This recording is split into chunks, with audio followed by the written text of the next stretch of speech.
creyó en esperanza contra esperanza, para llegar a ser padre de muchas gentes, conforme a lo que se le había dicho: así será tu descendencia.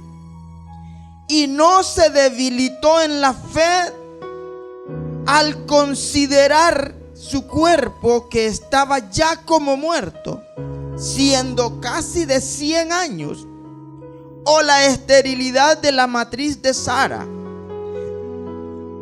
Tampoco dudó por incredulidad de la promesa de Dios, sino que se fortaleció en fe, dando gloria a Dios, plenamente convencido de que era también poderoso para hacer todo lo que había prometido, por lo cual también su fe le fue contada por justicia. Y no solamente con respecto a él se escribió que le fue contada, sino también con respecto a nosotros, a quienes ha de ser contada.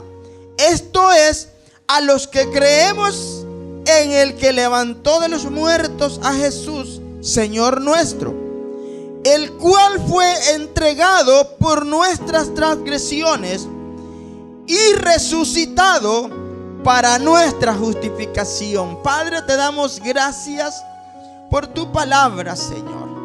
Habla a nuestras vidas en el nombre de Jesús. Amén. Le he puesto a este mensaje la autentificación o la autenticación de nuestra justificación. Autenticar es el acto o proceso que confirma que algo o alguien es quien dice ser. ¿Lo dije bien? Es el acto o proceso que confirma que algo o alguien, lo que algo o alguien dice ser. Nosotros, Pablo acá no está hablando que fuimos justificados por la resurrección de Jesús, aunque se entiende de esa manera. Pero como la Biblia no se contradice, no puede por un lado estar diciendo Pablo a los efesios que somos justificados por la sangre, por medio de la fe, y luego estar diciendo que somos justificados por la resurrección. Entonces vamos a hablar un poquito de eso para poder diferenciar qué es lo que estaba pasando ahí. Por eso el tema se llama la autentificación de nuestra justificación. Amén. Entonces, dice Romanos 3:21 que nosotros todos hemos pecado. Dice, pero ahora aparte de la ley se ha manifestado la justicia de Dios testificada por la ley y por los profetas. La justicia de Dios por medio de la fe en Jesucristo para todos los que creen en Él, porque no hay diferencia. Por cuanto todos pecaron y están destituidos de la gloria de Dios, siendo justificados, oiga, gratuitamente por su gracia, mediante la redención que es en Cristo Jesús. Entonces, por la muerte de Jesucristo, por el derramamiento de la sangre de Él, nosotros fuimos justificados. Cuando el pueblo de Israel salió de Egipto, ellos tenían que preparar una Pascua, pero en esa Pascua iban a comer un cordero. Y la sangre de ese animalito lo iban a poner en los postes de las casas y en los dinteles de las puertas.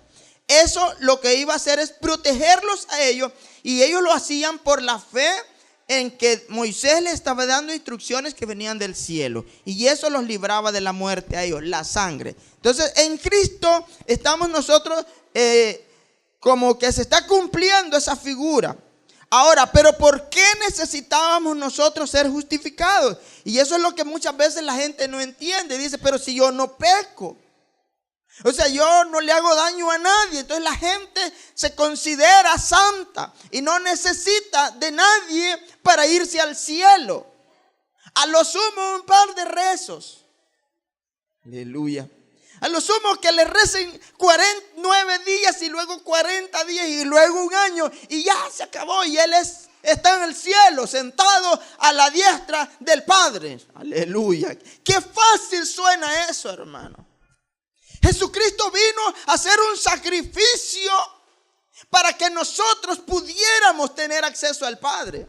Y dice que ¿por qué necesitábamos ser justificados? La Biblia dice en el libro de Romanos que estamos leyendo, en el capítulo 5, que por el pecado de Adán, Dios declaró que todos los seres humanos merecían morir. Es una declaración de Dios, hermano. Por el pecado de Adán. Porque dice que por cuanto el pecado entró en el mundo por un hombre y por el pecado la muerte, así la muerte pasó por todos nosotros. Por cuanto todos hemos pecado. Entonces todos merecíamos morir. Pero por la muerte de Jesucristo en la cruz del Calvario, Dios perdonó a muchos. Oiga la gran diferencia, hermano. Todos pecaron, merecían morir todos. Pero por la muerte de uno, muchos, no todos, son justificados. Muchos son justificados. Si por la desobediencia de uno todos merecen morir, por la obediencia de uno muchos son justificados. Da gloria a Dios por eso. Y entre esos muchos estamos nosotros. Denle un aplauso al Señor. Entonces, dice en el capítulo 4 de Romanos, que dice que Jesús fue entregado por nuestras transgresiones, es decir, por nuestro pecado. Esa palabra entregado, hermano, tiene un contexto o un término legal que se refiere al concepto de abandono. ¿Se puede imaginar usted que Dios vino, hermano, a abandonarse en las manos de pecadores para pagar el precio de nuestra justificación? Dice en Marcos 15:34 que cuando Jesús estaba en la cruz, dijo estas palabras: Dios mío, ¿por qué me has abandonado? Hubo un momento en el que Dios abandona a su Hijo porque el pecado de la humanidad fue cargado en él. Allá en el libro de Levíticos dice de que en el día de la expiación se presentaban 2 corderos a Dios. Uno era para expiar el pecado y otro era, hermano, para enviarlo al desierto. Sobre ese animal se confesaban los pecados de todo el pueblo. Ponían las manos sobre la cabeza y confesaban los pecados. Y después una persona lo iba a perder, a abandonarlo al desierto, a expensas de nada. El Padre hizo con su Hijo eso, hermano, porque lo entregó. Que en ese término, en ese contexto, dice que es un término legal que se refiere al concepto de abandono. Es también cuando un criminal es entregado a sufrir las consecuencias sin intervención de detener la severidad de su castigo. Entonces Dios no podía detenerlo, le dolía, y por eso Jesús dijo, se sintió abandonado, se sintió despreciado, se sintió solo. A Jesús sí le dolía estar muriendo en la cruz, porque él era 100% hombre, pero también era 100% Dios. Y le dolía el sufrimiento allí. Los mismos dolores que nosotros podemos sentir cuando nos pinchamos, él lo podía sentir. Pero el dolor más grande que él llevó fue el momento en el que el Padre se hizo a un lado de él. Y por eso Jesús lo expresa. Jesús decía palabras en el Espíritu y decía: Dios mío, ¿por qué me has abandonado? Se sintió que ahora sí tenía que pagar las consecuencias, no de él, sino de nosotros. Cuando llevaban aquel animalito en ofrenda por el pecado, hermano, ese animalito no sabía nada. Yo estaba viendo en una película de una señora que se va a comer una cabrita, hermano. Es tan mansa que la agarra, hermano, y la empieza a sobar. Y la ubica de tal posición que solo le mete el cuchillo así. Y ella comienza a derramar su sangre y no dice nada. Es decir, no se mueve pues. Y ella le pone un guacalito y comienza a sacarle la sangre de la cabrita. Y ella no se mueve, no grita. Como cuando nosotros estamos pasando por tribulación, que le echamos la culpa a todo el mundo. Por tu culpa estamos así. Por tu culpa, por tu culpa, por tu grandísima culpa.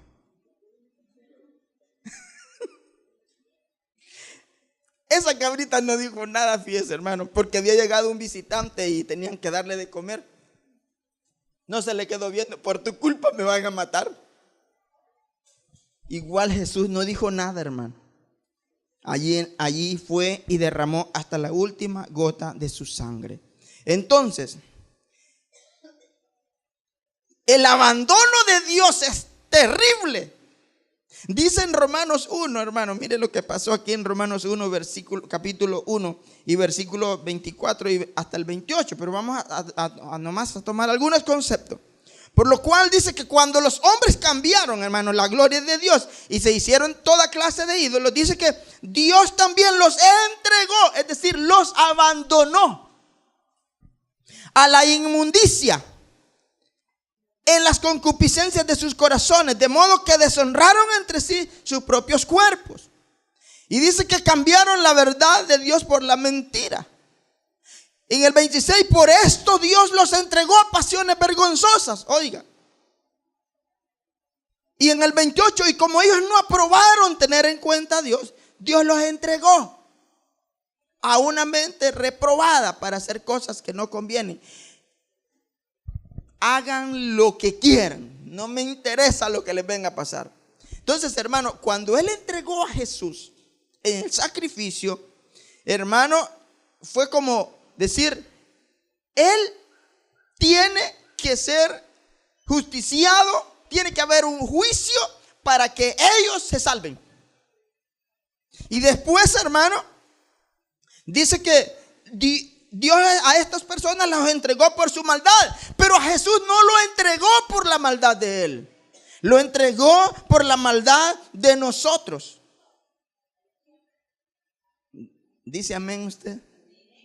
Hermano, si Jesús no muere en esa cruz, nosotros ahorita a ver cómo fuéramos, la humanidad a ver cómo fuera, monstruos fuéramos, quizás ya nos comiéramos los unos a los otros. Entonces Jesús cargó el pecado de todos nosotros. Dios dice, en la palabra de Dios dice en Isaías 53 que Él fue herido por nuestros pecados. Molido por dice que fue herido por nuestras rebeliones, molido por nuestros pecados. Y para que nosotros tuviésemos paz con Dios, Él fue castigado.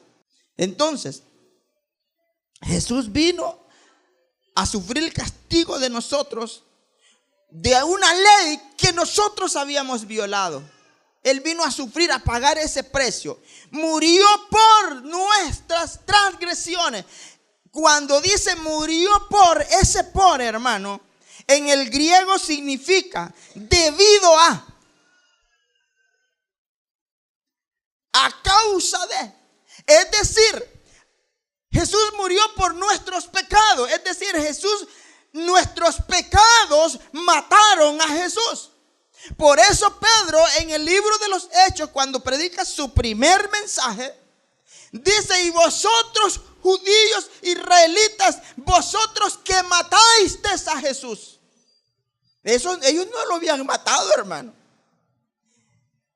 pero el pecado de ellos lo mató, y el de nosotros, aunque no habíamos nacido, hermano, pero ya traíamos un cuerpo con naturaleza pecaminosa. Entonces, a causa de nuestros pecados, es decir, esa frase murió por nuestras transgresiones, hace una connotación que dice murió, o sea, nuestros pecados mataron a Jesús. Pero somos justificados por su sangre. En Efesios dice: y a vosotros que estabais muertos en vuestros delitos y pecados, Él os dio vida juntamente con Cristo. Por gracia somos salvos. Y esto dice que no es porque nosotros fuéramos listos, ¿verdad? Y ahora aquí están los listos. Sino que es un don, es un regalo que Dios nos dio. Es un regalo que Dios nos dio, hermano, de ser salvos, de tener la oportunidad de ser salvos. Si Cristo no viene y muere en esa cruz, hermano, y no derrama su sangre, nosotros estaríamos condenados. O si las personas no reconocen a Jesús como el Señor y Salvador, como el sustituto de Dios para salvar al hombre, esas personas lamentablemente van a ir a un lago de fuego. Y no, esto no es ninguna profecía, porque esto ya está escrito en la Biblia. Así. Dice amén usted. Por eso es que nosotros necesitábamos ser justificados. Entonces, en la segunda parte del versículo, cuando dice resucitó por nuestra justificación, lo que está diciendo es que la resurrección de Jesucristo es la prueba de que nuestra justificación es una realidad. Por eso el tema se llama la autentificación de nuestra justificación. Entonces, cuando Él resucita, es como que le da la prueba legal de que fuimos justificados y de que nuestra justificación fue lograda. Denle un aplauso a Él. Aleluya. Por eso dije que autenticar es un acto o proceso por el que confirma o por el cual se confirma que algo o alguien es quien dice ser. Dice que nuestra justificación fue comprada meritoriamente por la muerte de Cristo en la cruz y fue declarada pública cuando Él se levantó de entre los muertos. Es decir, cuando Él dijo consumado es, Él consumó el hecho de haber pagado nuestros pecados. Y cuando Él se levantó de los muertos, selló la victoria.